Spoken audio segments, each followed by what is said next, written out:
हरे कृष्णा श्री कृष्ण गोविंद हरे मुरारी। हे नाथ नारायण वासुदेवा। आज मैं आपको 22वें अध्याय की कथा सुनाने जा रही हूँ। उससे पहले जो नित्य नियम वाली कहानी है वो मैं कहानी सुनाने जा रही हूँ। एक बार एक ब्राह्मण और बकरी होते हैं। ब्राह्मण रोज तालाब पे कार्तिक स्नान करने जाता है। पहले जब लोग स्नान करते थे कार्तिक का, कुएं, भावड़ी या तालाब पर किया करते थे या किसी तीर्थ पर जाया करते थे स्नान करने के लिए कार्तिक का। तो उस प्रकार वह ब्राह्मण भी रोज स्नान करने जाता। और जब ब्राह्मण स्नान करके आता तो उसके पीछे पीछे एक बकरी भी उस तालाब में स्नान करने के लिए चली जाती। तो ब्राह्मण रोज उसे देखता कि ये बकरी रोज तालाब का पानी गंदा कर देती है। ब्राह्मण उसे बाहर निकाल देता, बकरी को भगा देता। लेकिन वो बकरी दिन प्रतिदिन जैसे ही ब्राह्मण निकलता तालाब में से, वो बकरी तालाब के अंदर नहाने के लिए चली जाती। एक दिन ब्राह्मण ने बकरी के मालिक को बोला कि तुम अपनी बकरी को संभाल के रखो, बांध के रखो, क्योंकि ये इस तालाब का सारा पानी गंदा करके आती है। मैं उस तालाब में रोज़ नहाने जाता हूँ। उस दिन बकरी के मालिक ने उसे अच्छी तरह से खूंटे पर बांध दिया। लेकिन अगले दिन जब ब्राह्मण स्नान करके बाहर आया, तभी जो बकरी थी वो खूंटे समेत ही तालाब में घुस गई और नहाने लग गई। ब्राह्मण को उस दिन बहुत क्रोध आया और उसने सोचा कि मैं आज इसे तालाब से निकालूंगा नहीं, अगर नहीं निकालूंगा तो ये इसी में ही मर जाएगी। तो ब्राह्मण ने ऐसा ही किया। उस दिन उसने उस बकरी को तालाब में से नहीं निकाला और बकरी की वहीं पे अकाल मृत्यु हो गई। समय बीतने पर उस ब्राह्मण की भी अकाल मृत्यु हो गई। जब अगला जन्म हुआ बकरी का, तो बकरी का जो जन्म हुआ एक राजा के घर में हुआ। और उस पंडित का जो ब्राह्मण था उसी नगर में उसका भी जन्म हुआ एक गरीब घर में। तो एक दिन जब वो ब्राह्मण भिक्षा मांगने जा रहा था, तो जब वो भिक्षा मांगते मांगते राजा के महल के सामने आया, तो उसने ऊपर छत्ते पर बैठे हुआ राजा की लड़की को देखा और उसने उस लड़की को पहचान लिया कि ये पिछले जन्म में बकरी थी जो रोज़ नहाने आती थी और मैं भी उस तालाब में नहाता था। तो इस बार इसको एक राजा के घर में लड़की का जन्म मिला है। तो जब लड़की ने ब्राह्मण को देखा तो वो भी पहचान गई कि ये एक ब्राह्मण था, ये भी रोज़ तालाब में कार्तिक नहाने के लिए आता था और अब आज ये भिक्षा मांग रहा है। तब ब्राह्मण ने उस लड़की को देख के, राजकुमारी को देख के बोला कि बकरी ओ बकरी, तूने कैसा किया दान, कार्तिक नहाकर छत्ते ऊपर विराजमान। तब बकरी भी उसको देख के ब्राह्मण को बोलती है, ब्राह्मण ओ ब्राह्मण, ना कर प्राई निंद, सारा कार्तिक नहाकर घर घर भिक्षा मांग। इसका मतलब यह है कि वो ब्राह्मण जो है हर टाइम नहाता था और बकरी के बारे में उल्टा सीधा उस मालिक को जाके बोलता था, ये ऐसे करती है, ये वैसे करती है।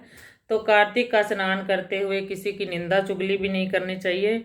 और इस तरह वो ब्राह्मण घर घर भिक्षा मांग रहा था और जो बकरी थी अपना कार्तिक नहा रही थी, वो एक अच्छे घर में उसका जन्म हुआ। और ये कहानी कार्तिक के इस प्रकार बकरी और ब्राह्मण की है। और कार्तिक का स्नान करने से तभी फायदा है कि जब हमारी सोच भी अच्छी हो। बोल कार्तिक महात्म की जय। अब मैं आपको 22वें अध्याय की कथा सुनाने जा रही हूँ। कल आपने 21वें अध्याय में सुना कि किस प्रकार राजा चोल जो है जब विष्णु भगवान की पूजा करने जाता है तो वहाँ पे बहुत तरह के सुंदर स्वर्ण फूलों से भगवान की पूजा करता है। और उसी समय जो कांचीपुर में रहने वाला विष्णुदास होता है वो भी आता है और वो भगवान के ऊपर तुलसी पत्र पूजन जो भी है सारा चढ़ाता है। तो जब वो तुलसी दल चढ़ाता है तो राजा को बड़ा गुस्सा आता है कि मैंने इतनी अच्छी पूजा की है, स्वर्ण से पूजा की, अच्छी धन दौलत से कई तरह की मैंने मिष्ठान चढ़ाए हैं, और इस ब्राह्मण ने आके उनको तुलसी दल से ढक दिया है। तो वो ब्राह्मण के ऊपर गुस्सा हो जाता है कि तुझे विष्णु की भक्ति करने का पता नहीं है कि कैसे करते हैं। मैंने इतना अच्छी तरह से विष्णु भगवान की पूजा की है, कई तरह के नैवेद्य चढ़ाए हैं, और तूने ये पुष्प पत्रों से उसको ढक दिया है। मैंने कई तरह के मंदिर भी बनवाए हैं, कई तरह के मैंने दान पुण्य भी किए हैं। तू गरीब है, तू दरिद्री है, और तूने ये मेरी सारी पूजा को नष्ट कर दिया है। इस प्रकार दोनों की आपस में बहस होती है, और वो चोल राजा कहता है कि मैंने भगवान को बड़ी पूजा की है, तूने नहीं की। इस तरह वो जो चोल राजा है उनकी आपस में बहस हो जाती है, और मुग्दल ऋषि के पास जाते हैं। तो वो कहते हैं कि हम आपको देखते हैं कि किसकी पूजा महान है। तो इस तरह जो राजा चोल है वो कई तरह के यज्ञ शुरू कर देता है, लेकिन विष्णुदत्त क्या करता है?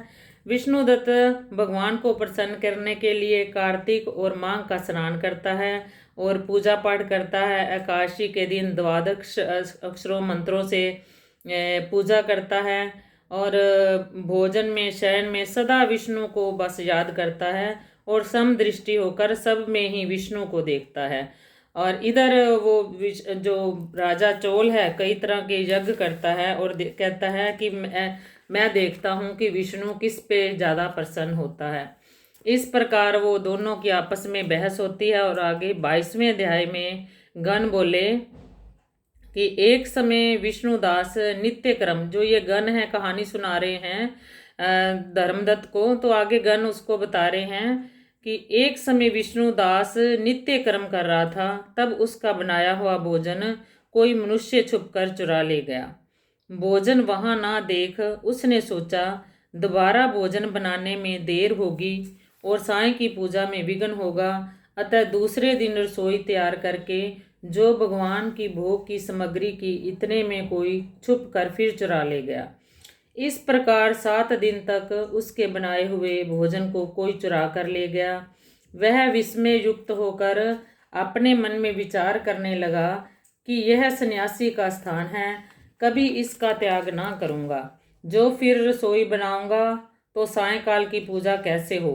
पाक बनाकर बिना भगवान के भोजन करना वैष्णवों को उचित नहीं है। मैं 7 दिन से उपवास वर्ती हूँ, आज पाक की रक्षा करूँगा। इस प्रकार रसोई बनाकर छिप गया। इतने में ही देखा कि पाक चुराने एक चंडाल आया है, जो भूख से थका हुआ, दुखी, दाह चरम अवशेष हैं। उसको देखकर ब्राह्मण दुखी हुआ। उस अन्न ले जाने वाले को देखकर ब्राह्मण बोला, ठहर जा, सूखा क्यों खाता है? घी ले जा, चुपड़ के खा। ऐसे कहते हुए आते हुए ब्राह्मण को देख उसके घर से चंडाल दौड़ा और गिर पड़ा, मूर्छा छा गई। वह ब्राह्मण मूर्छित चंडाल को देखकर वस्त्र से हवा करने लगा।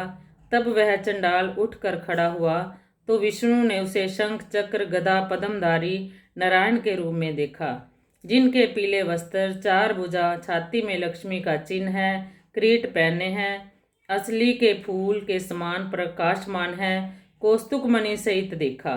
सात्विक भावों से युक्त वह ब्राह्मण उनको देकर स्तुति और नमस्कार करना चाहता था। तब ही इंद्र आदि देवता वहां आए, गंधर्व और अप्सराएं नाचने लगी। वह स्थान सैकड़ों विमानों से और देवताओं और ऋषि गणों से भर गया। गीत और बाजे का शब्द होने लगा। फिर विष्णु भगवान सात्विक व्रत वाले अपने भक्तों का आलिंगन कर और अपना स्वरूप उसको देकर वैकुंठ को ले गए। सुंदर विमान में बैठे हुए विष्णु के समीप जाते हुए विष्णुदास को दीक्षा युक्त चोल राजा ने देखा। वैकुंठ लोक को जाते हुए विष्णु को देखकर अपने गुरु मुग्दल को बुलाकर चोल बोला, जिसकी स्पर्धा से मैंने यह दान आदि किया, वह विष्णु रूप धारण करने वाला ब्राह्मण वैकुंठ को गया।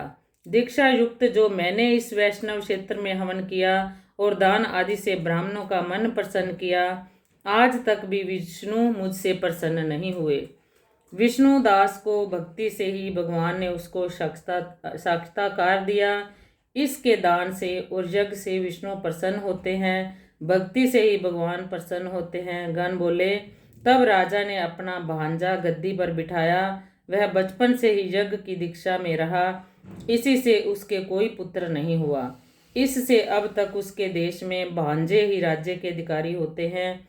फिर चोल यज्ञशाला में जाकर अग्नि के आगे स्थित होकर विष्णु भगवान से प्रार्थना करने लगा, हे विष्णु, मुझको वाणी और कर्म से स्थित भक्ति दो। यह कहकर सबके देखते देखते अग्नि में कूद पड़ा।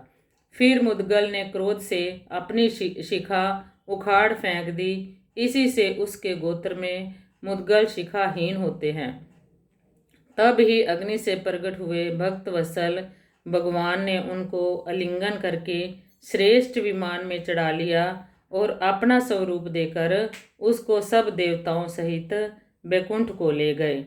और जो विष्णुदास है वह पुण्यशील हो गया और जो चोल राजा है सो सुशील हो गया। ये बराबर रूप वाले दोनों भगवान ने द्वारपाल कर दिए। इति 22वां अध्याय। बोल कार्तिक महात्म की जय। बोल विष्णु भगवान की जय।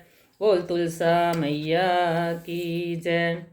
अच्युतं केशवं श्रीराम नारायणं कृष्ण दामोदरं वासुदेवं शीतमं माधवं गोपिकावल्लभं श्रीजानकीनायकं श्रीरामनारायण भजो। सेवा पूजा वंदना शंकर आपके हाथ, हम तो कुछ जाने नहीं सब जानो भोलेनाथ। सबका भला करो भगवान, सब पर सब विधि हो कल्याण। सुखी बसे संसार सब, दुखिया रहे न कोई। यह अभिलाषा हम सब की, हमारी इच्छा पूर्ण होए, इच्छा पूर्ण होए।